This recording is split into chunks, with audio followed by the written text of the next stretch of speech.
Good morning, good people. This is your host, Calvin Anderson, for the Checking with podcast. We are on season 3. I have an amazing guest. Well, this is her part 2 of the first part. So as soon as you finish the first part, please head over to the second part because today's going to be even more amazing. I don't even need to introduce her like I did last time, but I will say she is just a powerhouse. I mean, I've seen a few more events she's done on her LinkedIn.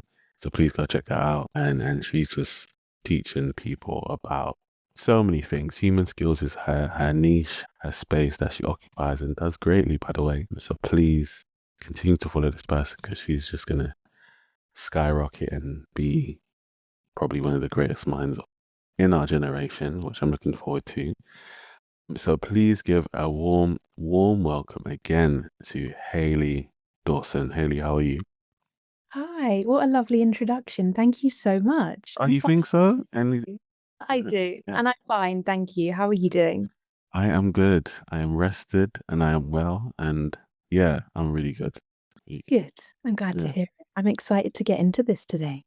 We're gonna get to know like Hayley Dawson as a person, as a businesswoman, and as a teacher and founder. So it's really good. Amazing. Let's get into it. Let's get into it. So Hayley, as we're talking about human skills, the first question I want to ask you is why is human connection so important in the workplace? So there are so many reasons, but I'll tell you, I'll give you my top three, I think. Okay. And I'll go into them. So the first is that you'll be happier at work. The second is you'll likely have more money from the work that you do. And the third is that you will become an essential person to work with. So I'll break those down. The first one about being happier. So human connection is important in the workplace because I mean 6 years ago I used to manage someone who didn't want to talk about her work, which was a problem as her manager, right? She was rude, she didn't engage in conversation with other people, and she made it really quite clear how she felt about our entire team. Yeah. And whenever I would address the way that she showed up to work, she would just say, "Hayley, I don't come to work to make friends." And I used to feel so sad hearing this because she would sit at her desk so miserable. And I used to think, why would you pay the least amount of attention to the people that you spend the most time with, right? There's every now and again, this set of data goes around on social media. And I don't know if you've ever seen the graphs from the American Time Use Survey No, and obviously. Oxford data. So they show who we spend our time with over the course of our lives. And the data includes the time spent alone, the time spent with a partner, with family, with children, with friends, and with co-workers. And the co-worker data interests me a lot because the data on time spent with co-workers shows that obviously between the ages of 20 and 60, we spend a significant amount of time with our co-workers. And so I think that how we choose to work with people, how we choose to interact with people, how we choose to collaborate with people, Yeah. because it's all a choice, is one of the most important career or work-related decisions we'll ever make because it determines whether we enjoy our time spent at work, whether we're a pleasant person to be around, right? And some people will say, but all I want to do is go to work, do a good job, and go home. Yeah. That's fine because not everyone's a careerist. But whether you're a careerist or not, things like I'm not interested in my coworkers or I don't come to work to make friends is kind of irrelevant because everyone needs human connection, whether you're a careerist or not. Yeah. And so I think that we should care about the people we work with. We should want to be an easy person to work with, and we should prioritize the way that we build our relationships and collaborate with others as well, because it can lead to how happy we are or not at work. So that's the first reason for sure. Hmm. Well, I mean, those are very valid reasons, depending. Yeah, exactly. Should I tell you the second reason?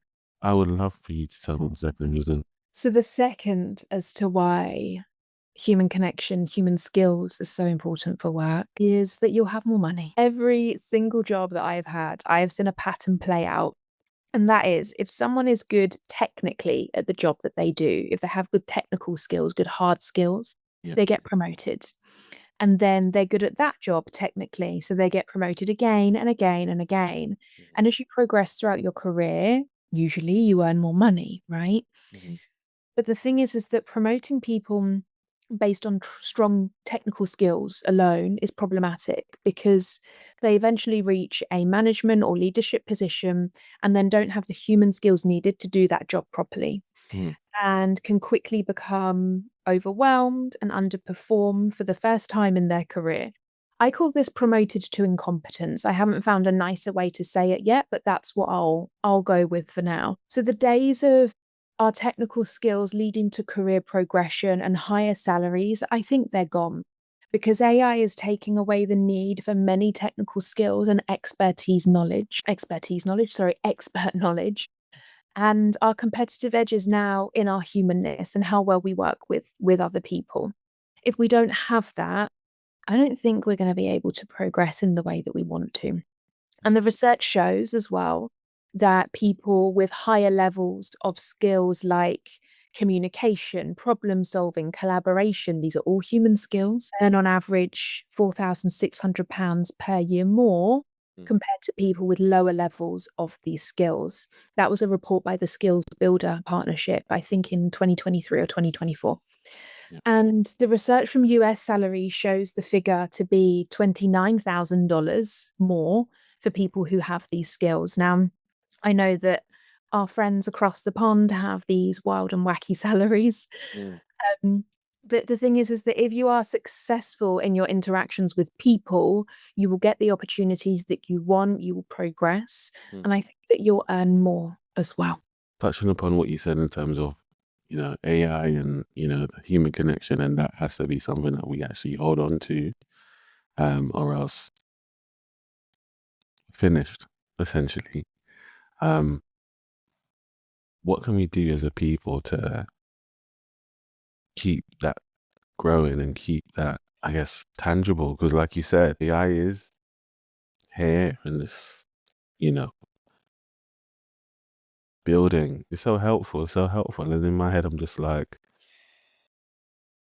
okay, we're starting to really depend on this thing. And not to say that they're not using their own brain, but it's like there's becoming a dependency upon it. And I don't want that to be a thing where it's like, yeah, I'm going to ask ChatGPT everything when it comes to like my relationship or, you know, questions that you probably ask yourself, and you would begin to find the answers or learn for yourself. Yeah, it's a very different time. So yeah, I just wanted to know what can we do to keep the human connection going and making it stronger and even more tangible than it ever has been. Mm. Prioritize it. We haven't prioritized it up until now, right? We've prioritized our qualifications, our certificates, our technical skills, progressing within our careers in that way. And what I'm seeing has happened now is that we've reached a stage where we are all busy and we are overwhelmed and we are lonelier than ever as well. For what? There's one thing that I've been thinking about a lot with AI and human connection in the workplace, and that is if we are using AI to speed up our work, Mm. to get things done quicker, Yeah. we're left with some extra time, right? I would bet that most people are filling that extra time that AI has saved for them with more tasks and more fast paced work, also using AI. Yeah. Why don't we use that time saved for human connection instead?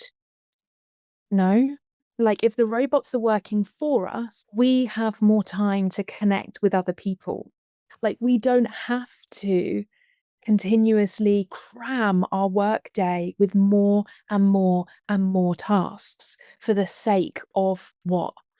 For the sake of productivity. It doesn't make much sense to me. I just think that we should be using that time to go for a walk in the sun with our coworkers and have a chat. Right? Like, why can't we do that or have a coffee with someone? Or, there are so many different things that we could be doing. Or we could all get together in person and sit around a table. And if you want to make it all about work, make it all about work, but do it with people, you know? So I think that, yeah, my answer to your question is to prioritize it and to think carefully about the time that is saved and how we use that time. Prioritize that time. I totally agree with you. My next question for you, Hayley, is what are human skills and is there a difference between human skills and soft skills? Sure. It was about the importance of human connection in the workplace. And I'll make Yeah. this a quick one. But the third reason is that you will, if you're prioritizing human connection, your human skills, is that you will make yourself an essential person to work with. And being an essential person to work with separates those who do well at work from those who stay stuck. And since creating Let's Talk Human Skills, I've noticed something really interesting, and that is that the people who are keen to learn about human skills are all high achieving, super talented, super smart people. And their problem has never been their work ethic or their determination to do well or their determination to succeed or their motivation or their book smarts, even. The problem is that they haven't given their human skills as much attention as anything else. But strong human skills and human connection is what will make you an essential person to work with. So that was number 3. I feel like even though there's only 3 points, it feels like should be more. I'm so intrigued now, even more. There are so many more, but it would take me hours. So I gave you my top 3. I could do a top 5. The others will come out, I think, for sure. The others will come out. No, thank you for those 3 points there. They are definitely were needed to hear for myself and the listeners. And moving on to the second question, if you don't mind.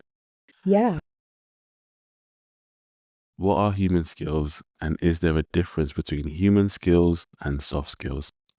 Yes, I love this question because when I talk to people about my work, especially a new person, they usually say, Hayley, I like that you call them human skills because soft skills aren't soft. They're hard to learn, or there's nothing soft about soft skills. And I love that people want to show that they are on board with me and with human skills. I really do. But saying there's nothing soft about soft skills is nothing more than a play on words. Let's be honest, right? Yeah.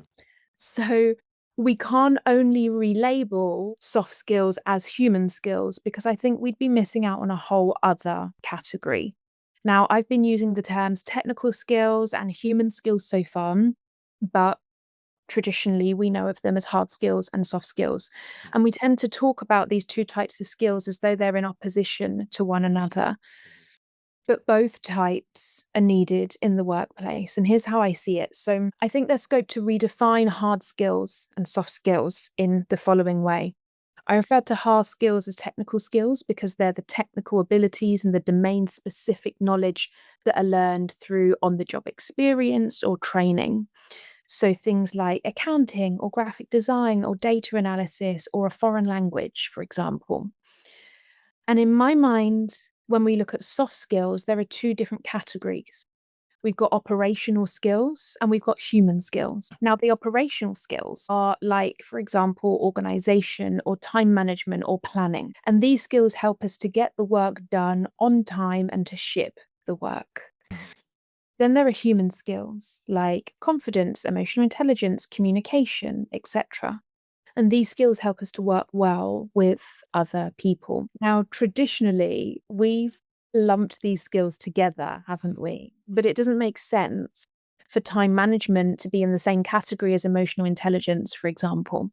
So I think that there's scope to redefine soft skills based on the outcome that they help us to achieve, whether they're helping us to ship the work or to work well with other people. And thinking of the future of work, or actually the present day of work, the ideal employee will combine technical expertise in their field, operational skills to get the work done, and strong human skills that allow them to work well with other people. So I think we need to think about these 3 categories and make sure that we're covering all 3 in our professional development. Why is it important to have these three skills for our personal development? Like, what would that, I guess, further us in our journeys and our careers? So it makes us a well-rounded employee.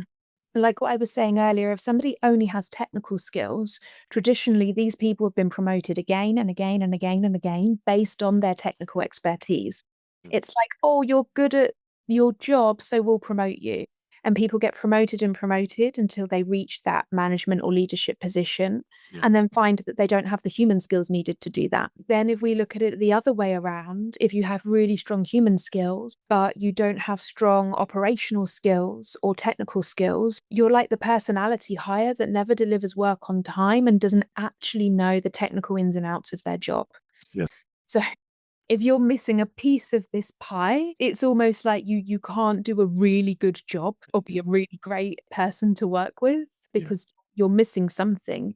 You could be great technically and great at communication, but missing all your deadlines, for example. Yeah. Or you could be great technically and great at shipping your work and meeting your deadlines, but no one wants to work with you because you're not a nice person to work with.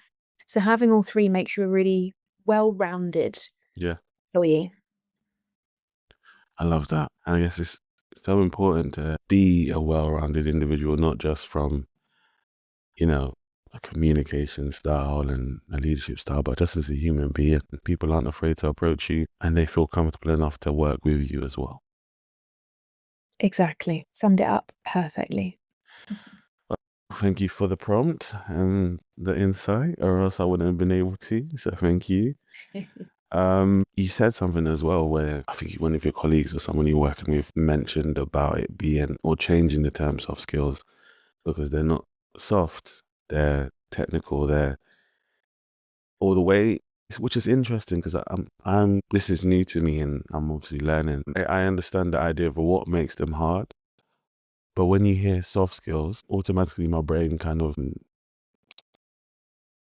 like adjusts to that term in terms of if I'm being taught these things, the way that I'm learning or the way that I'm taking them on will be in a very kind of not soft way, but I don't even know how to explain it, but it's just interesting that the term has changed from that you did change the term from soft skills, but when you said it, I took it in a soft way where it didn't feel hard, it didn't feel that it would be anything too difficult, but I guess everything or wording and framing is crucial when teaching things, right? Yeah, and that's exactly what I mean is that when people say, and it's not just one person, it's so many people say this when they first speak to me or learn about my work or something, they say, I'm so glad you say human skills because soft skills aren't soft. They're really hard to learn. But soft skills doesn't mean easy skills, right? It's not hard skills and easy skills. It's hard skills and soft skills for whatever reason. Yeah. But if the intention was to be hard skills and easy skills, then surely they would just have been called that, right? Like, soft skills are hard to learn, yes, but it doesn't mean that we can't call them soft skills. I think we absolutely can call them soft skills. That's okay. And we're not saying that they're easy or that they're difficult. We're not saying anything. It's just what they're called. And that's fine. But I just think that there needs to be more of a distinction Yeah. within the soft skills category. Soft skills can absolutely be an umbrella term for all of the skills that come underneath it.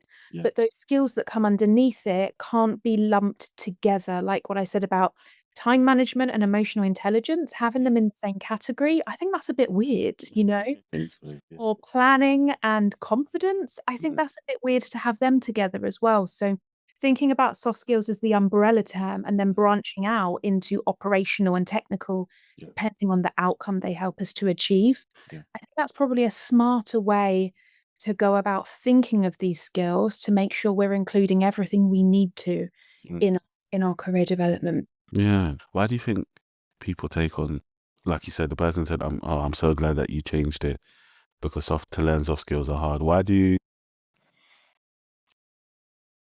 Maybe, yeah, you can answer this. Why do people initially, when they're learning something, already kind of put in their minds that it's going to be hard? Interesting. I don't know. I don't know. I mean, when people say, I like that you don't call them soft skills, it's because they're saying things like emotional intelligence is difficult, communicating with people is difficult, building relationships is difficult. And it is difficult, it's really hard. Maybe they're saying that because it is hard, no? But there's nothing soft about soft skills is just a play on words. More about that, I think. Yeah, that's all it is. That's all it is. Hayley, can you talk us through the 7 essential human skills? Yes. So for the past couple of years, the past 2 years, I have been combing through all of the future work reports. I've been studying the research and listening to the challenges that people have at work. And it's a lot of information to take in. And there are so many skills that we need for work, and it can be really hard to keep track of them all.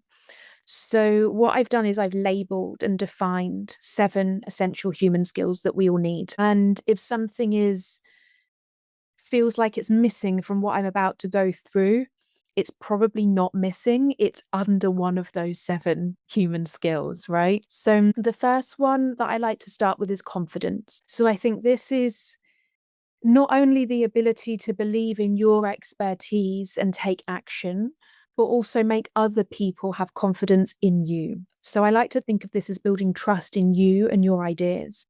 And it's got these 2 sides, confidence. So the first side is you building the confidence needed to speak confidently in meetings, to show up with a memorable presence, to articulate your value.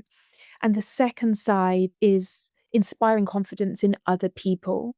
So that is making people feel confident in you, about you and your abilities, and as though they can trust you as well. That's the first one. And I like to start with that because I think that it's the foundation for all of the others. If you don't have the confidence to build these skills in the first place, it's going to be a bit tricky. So I think that's probably a good one to start with. The next is emotional intelligence. Now, this is the ability to recognize and understand your emotions as well as empathize with other people. And I like to think of this as feeling first and acting second. And many people do. Yes, exactly. Yeah. And that will make sense to anyone who has ever completely blown up at work. They probably will hear that phrase and think, oh, I wish that I felt first and then acted, not acted first. Yeah. Now, many people don't realize that emotional intelligence has 5 components, which are all needed for a strong overall level of emotional intelligence.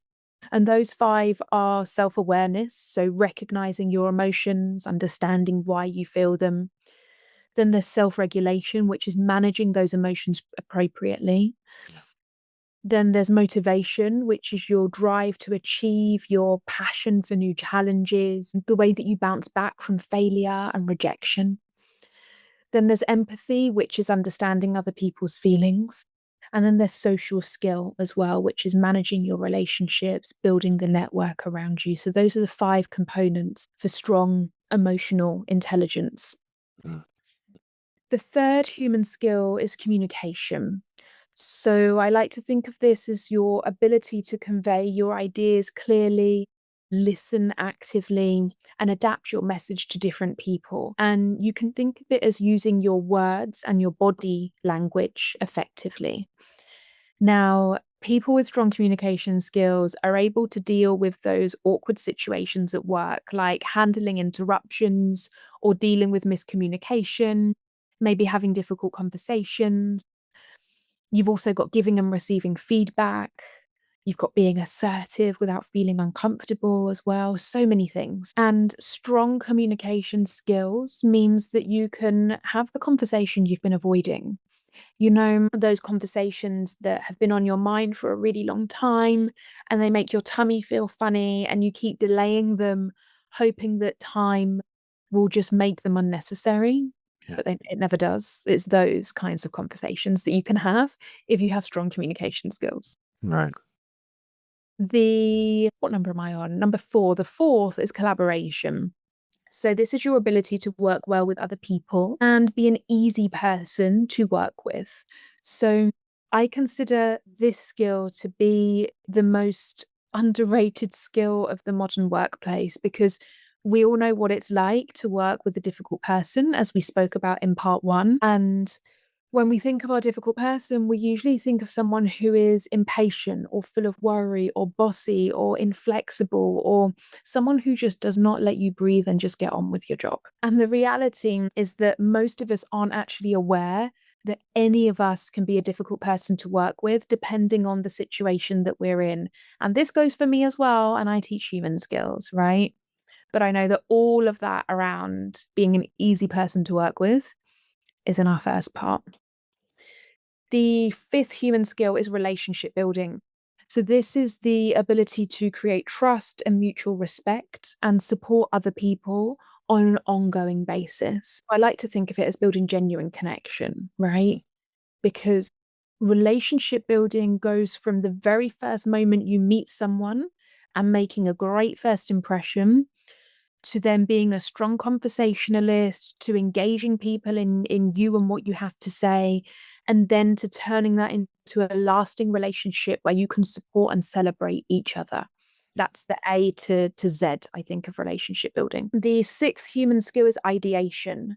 Now, this doesn't sound like a human skill because it's about ideas, but I think it absolutely is, especially in this digital world and in the age of AI. So, ideation is the ability to generate and develop new ideas by connecting the dots between unrelated things. We can think of it as being a curious and creative and experimental thinker. And the thing is that we're seeing that AI is producing a huge amount of information, but we don't need more information. Expertise isn't the information you know.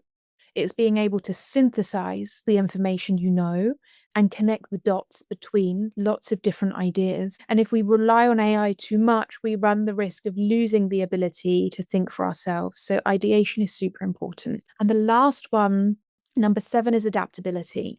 Yeah. So, this is your ability to adjust to new conditions, to new job roles, to new expectations, and to new people. And I like to think of it as bending without breaking or being light on your feet. So it encompasses resilience and flexibility as well, Yeah. right? And I think that the pace of change is so accelerated today that it requires us to be adaptable.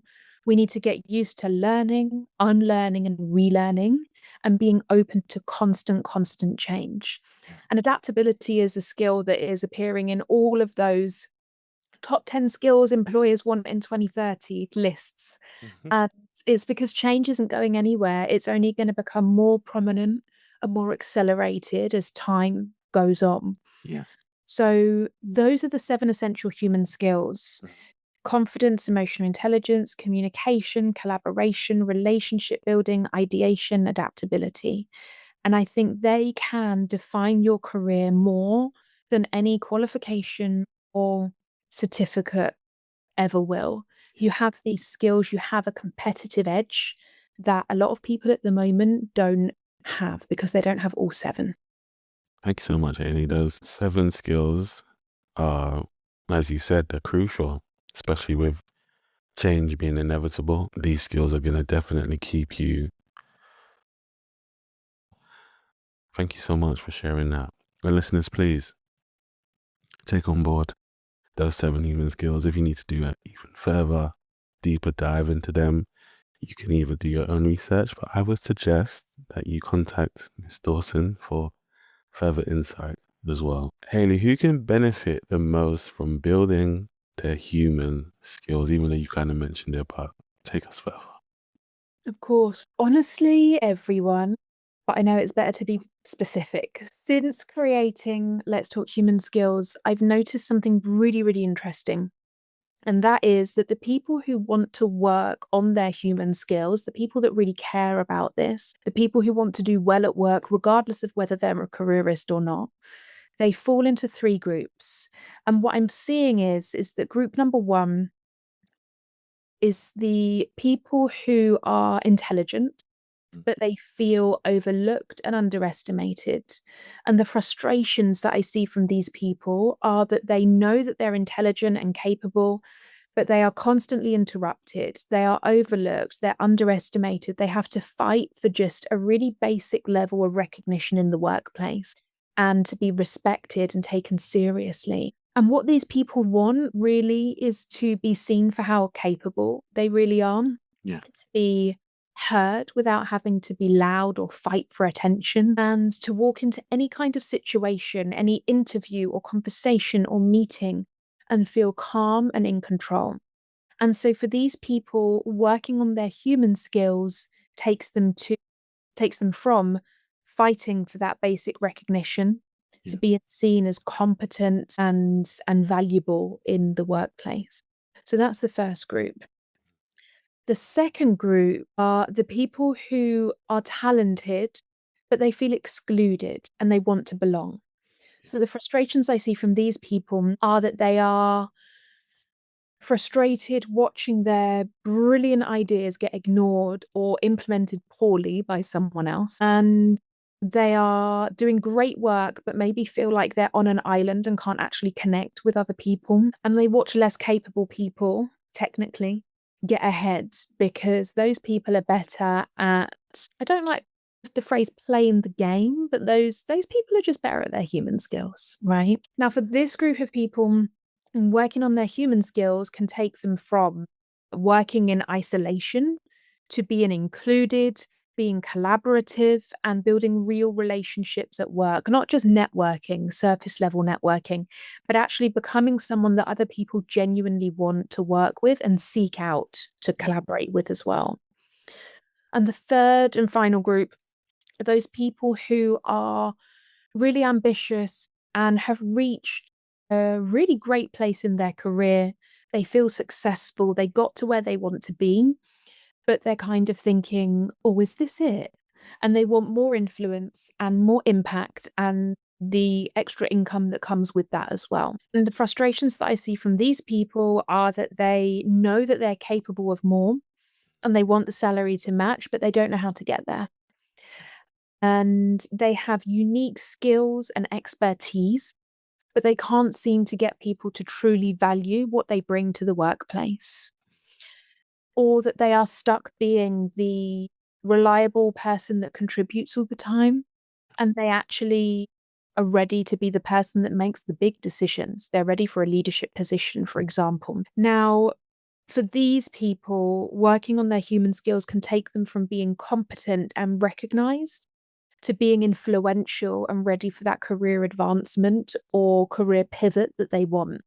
So it takes them from being really, really good at what they do to being the highest performer at what they do. So those are the three groups of people that can, I mean, everyone can benefit from building their human skills, but the people that are really ready for it, the people that are interested in human skills and my work, for example, I've noticed that they tend to fall into those three groups, those three categories. Yeah. Thank you for being so specific. Because I guess when the listeners hear, they'll be like, oh, I'm actually in that group. So yeah, that makes somewhat sense. Yeah. Why do people need to think about future-proofing their career? Future-proofing is such an important thing at the moment because of what I mentioned about the accelerated pace of change that we're experiencing and that I think will only get quicker as well. So I've been thinking about future-proofing careers recently, and something that I say that is a benefit of building human skills is that you can future-proof your career. But recently I've been thinking, can we future-proof our career if it changes so rapidly? Or can we future-proof ourselves? So this is something I've been toying with in the way that I think about it as well. But if I go with, yeah, future-proofing a career, because I'm even not, I'm not 100% clear on this yet. Yeah. I've had a really squiggly career full of lots of different pivots of work that required technical ability. So that technical ability was, for example, lesson planning as an English teacher, command of language as a Spanish translator, timing and accuracy as a subtitler, and data analysis as a researcher. And I used to strive to get as many technical skills under my belt as possible to make me great at those jobs. I was great at those jobs, but I was rarely praised on my technical skills. And what made the difference in my career wasn't what I knew, it was how I connected and communicated and collaborated with other people. And I saw this through working so far 16 jobs across 4 different sectors, 2 leadership positions, and collaborating with hundreds and hundreds of people. And the pattern I have seen is that the people who do well at work, the people who are respected, have influence, were listened to, the people who just get stuff done Yeah. and all progress and get promoted, all have strong human skills. And so I genuinely think that we can future proof ourselves, at least, with strong human skills. Yeah. When I started out in my career, there was lots and lots of value put on technical skills, and quite rightly so, because the job needs to get done. But the difference between me and my co-workers was that I also paid attention to those human skills, and they're the ones that the employers are prioritizing now. I think that we can future-proof our careers by building them, Yeah. and that it's so important because of the pace of change at the moment is so accelerated. And getting another qualification isn't always the answer to career success. When we think about progressing or achieving our goals or future-proofing, we think we need to go back to school, or we need to do another course or get another qualification or work harder and put in longer hours and say yes. But actually, these things aren't always the answer to future proofing our careers or to career success. I think that actually approaching our professional development in that way can prove to be counterproductive, Mm. because we make more time for courses and working longer hours. We make less time for people, like what I mentioned earlier. And so there is, of course, value in education and in working hard. I love a shiny certificate. Occasionally work more hours than needed. Like I literally went to university 3 times. I love a certificate, but developing your technical skills and working hard are only part of what makes a successful career, and only part of what helps you to future proof it. I see time and time again that people focus on these things and become stuck, unable to progress, feeling as though they've tried everything, but they haven't tried everything because they haven't tried building their human skills. And so that can really help us to future proof ourselves and our careers to an extent. Thank you for that, Hayley. I wanted to even speak to you because, like you said, you've been thinking a lot about, can we actually future proof our careers, or do we need to future proof ourselves? And I'll get into this thought process of future proofing. Yeah, what brought that thought to you to think about that? Yeah, so I first thought of the distinction between the two when I was thinking about the lifetime of skill development. There were some technical skills that are still needed today, but they tend to expire, right? And what we're seeing with the pace of change and the development of technology and artificial intelligence as well is that the lifetime of our technical skills is getting shorter and shorter and shorter. That's what the research is showing anyway, because we learn to do something and then all of a sudden a machine can do it anyway, right? Now, of course, we need to learn how to do it first so that we can teach the machine how to do it. This isn't human against machine, I don't think at all. It's a collaboration. But the thing is that human skills have a much longer shelf life. I think infinite, Infinite. lifelong, you know? Yeah. I don't think our human skills expire unless artificial intelligence becomes conscious, but that's a whole other maybe 20-hour conversation.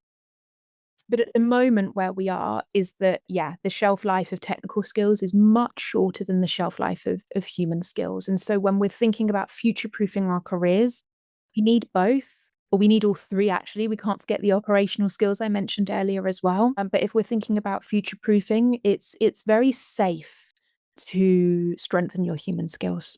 That's where my thoughts around future proofing was coming from. Yeah. But initially, my thoughts are that if we are future proofing our careers, and there are jobs that have shorter shelf lives, what are we future proofing there? Maybe we should be focusing on future proofing our skill set and ourselves instead. Yeah. And this segues into the next question really well. In a world increasingly dominated by AI and automation, Which human skills do you believe are becoming more valuable, not less? One has popped into my head immediately, and that is ideation. When I spoke about ideation earlier, I mentioned that it's the ability to generate and develop new ideas by connecting the dots between unrelated things. Now, I'm worried. It sounds so silly to say that I'm worried about a skill, but I'm genuinely worried about ideation at the moment because I see information being spewed everywhere, but we're not connecting the dots. We're not joining ideas up. And I think that that is so, so needed going forward. And because of the work I do, I often get asked, Hayley, are you anti AI? And my answer is always no, I'm not anti AI. AI is brilliant in many, many ways. And I don't think that AI itself is necessarily the problem. I think the way that we use it is a problem Mm, because AI allows us to produce huge amounts of information, which means expertise is no longer the information you know. mm, Expertise is being able to synthesize the information you know yeah, and connect the dots between unrelated ideas from various disciplines, right? And there is so, so, so much information out there.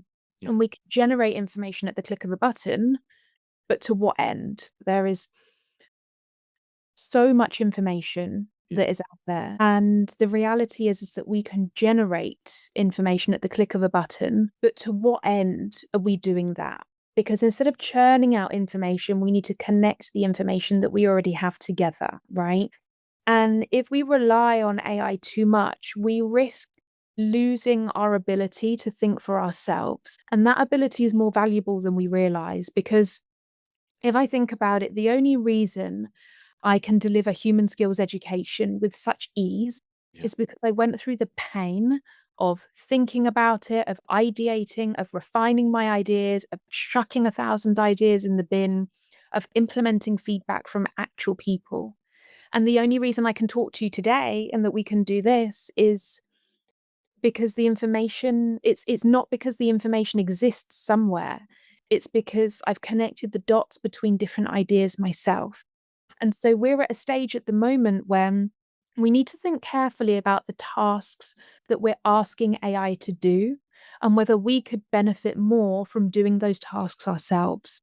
And so I think we need to ask ourselves a really important question. So, is it more important that A, I get this task done quickly, or B, that I use this task to develop a skill?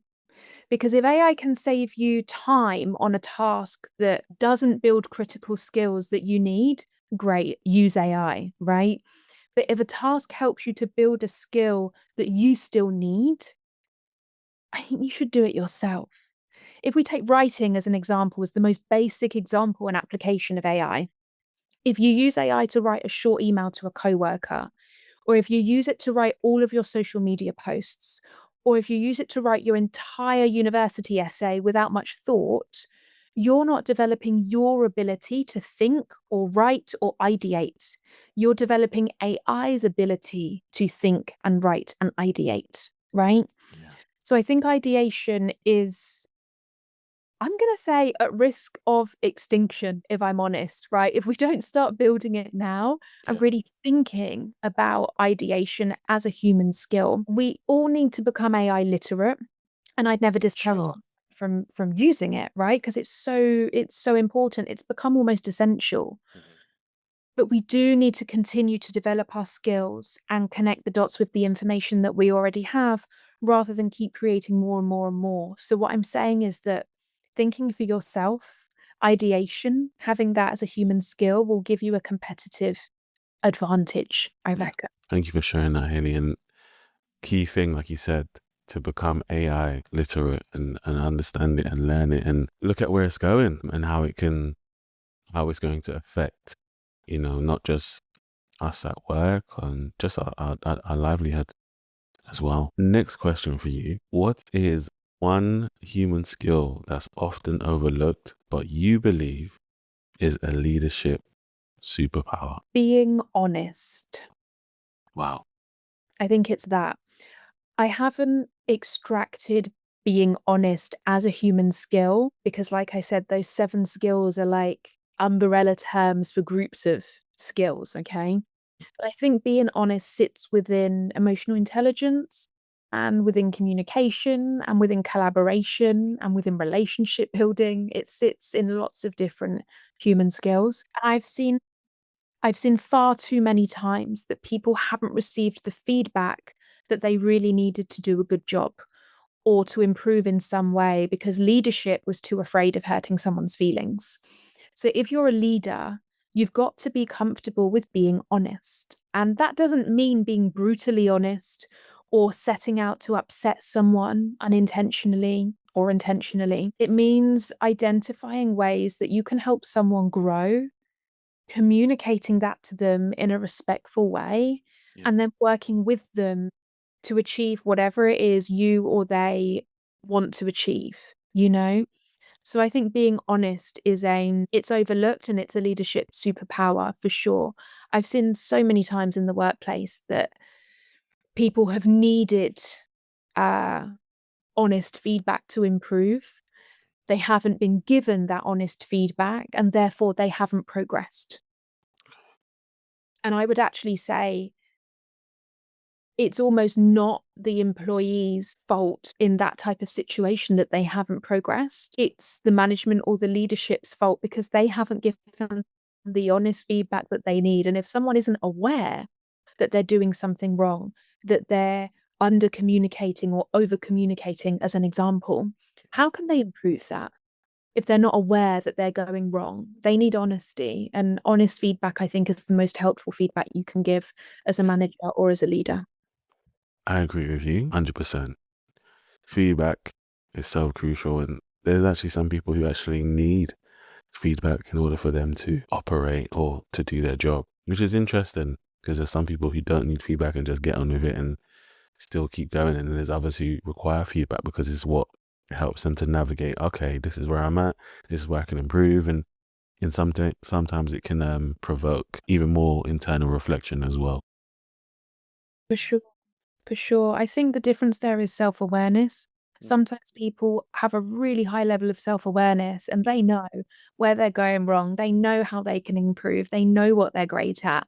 Sometimes people don't have such a high level of self-awareness. And if they don't, A, they need help to build that. Yeah, And B, until they have that, they need to receive honest feedback in the yeah, meantime about the definitely. things that they're not aware of. Exactly. Any pointers in terms of how to build greater self-awareness? It does start with listening to what other people, I think, are saying about you. It does also start with how you feel about your ability. I think we know deep down whether we are good at something or whether we aren't, you know? I think we know, like, for example, with me, I think I have a high level of self-awareness. I know when my work isn't up to scratch. I know when I need to pause and just leave it. I know when my taste doesn't match my ability, right? And my taste doesn't match my ability in so many areas of my work at the moment. Yeah. But I know that, you know? And it's come from listening to what people say about my work. It's come from taking feedback on board, being really honest with myself as well. I think just as a quick starter, we can start there. Yeah, that's a great quick start, by the way. And Hayley, my last question for you. Mm. Hayley, do you have a book by any chance, or is there any? Not yet, no. Okay, for some reason, or that's just been on my mind recently. And I'm like, I ain't got a book. Or maybe I'm just seeing into the future. Who knows? One day, what 3 core modules would it include? I love this question because I have actually designed a human skills curriculum, which includes the 7 human skills that we've gone through today. But you've asked for 3, so I'll answer it quickly and get it in between the noises. So you've asked for 3, but I think all human skills are essential, but the 3 that are in the highest demand right now Yeah, are collaboration, relationship building, and adaptability. And this is what I'm seeing from the research and the future of work reports and what I'm hearing about things that people are struggling with, is that these 3 skills collaboration, relationship building, adaptability. These 3 skills haven't been on our radar up until quite recently. We knew that confidence was necessary, as was emotional intelligence. We knew that communication was necessary. But collaboration, relationship building, and adaptability are the kind of skills that we went to work and we knew we were collaborating with co-workers. We knew we were building relationships. We knew that if change happened, we needed to adapt, but we haven't really thought about how to build them or actually receive training in those areas. So I think that all 7 essential human skills and everything that comes under within those 7 categories are core and are essential. But those 3 are the ones that I think have gone under the radar up until now. I want to ask another question. If you was to have like your own university of human skills, what would that look like for you? So I am building something called Human Skills School at the moment. I don't know if you've seen that. I have seen it. Oh, okay, okay. Mm. So what that looks like is it looks like using the science and the research, using all of the hard stuff. By that I mean hard skills, the information created through hard skills, using that to develop our human skills. Because what I'm seeing is that there is a lot of valuable information out there about building confidence and communication and emotional intelligence and all the rest of it. There's some really interesting takes and stories that are out there that I'm sure people will resonate with and be able to use them to an extent to build these skills. But if we're thinking about a human skill school or a human skill university course or something like that, I do think that we need to we need to make sure that it's research backed and scientifically backed for it to actually work. We can insert stories into that. Of course, their stories are so important. We can insert stories, we can create frameworks, we can create practical tools that work, but I do quite strongly think that it has to be backed by research and science. We need to know what we're doing with it. We need to know that what we're teaching actually works and that it's not just based on one person's experience of something or some kind of guesswork. As I said, that can be helpful, but it can only get us so far. Mm. And one more question, because you're just giving me so much. You have the 7 human skills that you've mentioned to us before and today. Is there like because obviously everything's changing, everything grows, everything evolves. What would be like the next 7 human skills after the ones that we've established or you've established already? Is there like a next phase of human skills after this? And does that change or do some carry on over? Yeah, I just wanted to ask you that question. That might not make any sense whatsoever, but yeah. It does make sense. So the reason why I have named those particular 7 human skills is because, for example, confidence. Everyone knows what confidence is. Emotional intelligence, everyone knows what that is, right? If we look inside confidence, for example, right, that includes increasing your likability, increasing your influence, being taken seriously, commanding respect, inspiring other people's confidence in you, increasing your self belief, right? So we just look at confidence as the umbrella term. It can include all of those things underneath it and more. Yeah. And we could pick out these skills. But then if we did that with each of the 7 categories of human skills, we'd probably end up with 100 human skills. And we could do that, and I'm sure it would still work. But the reason why I talk about 7 at a surface level and then going deeper for each one of those is because it makes it so easy for people to remember. Yeah. Where are 7? Whenever I talk about them, I give them in exactly the same order every time I talk about them. So then every time someone hears the list, they've got the list in order. It's easier to remember, you know? So I think just by building these 7 human skills, there are 10 to 20 skills within each one. And yeah, we could split them out and identify another 7 and another 7. But then how do we put them in a rank order? How do we do that? How do we create a subcategory and another subcategory, you know? And then where do we stop? So I'd wonder those things before identifying another 7.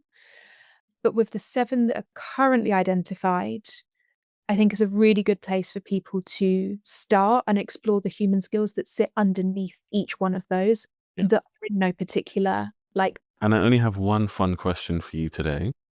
okay, If you could create a quote for us right now on the spot, what would it be and why? create a quote. Yeah, right now on the spot. Okay. Oh, pressure. Give Pressure. me 5 seconds. Okay, something I think I've said today, how you choose to work with people is one of the most important career decisions you can make. Is that all right? That is perfect. Okay, great. Um, amazing, amazing. Hayley is an honor once again.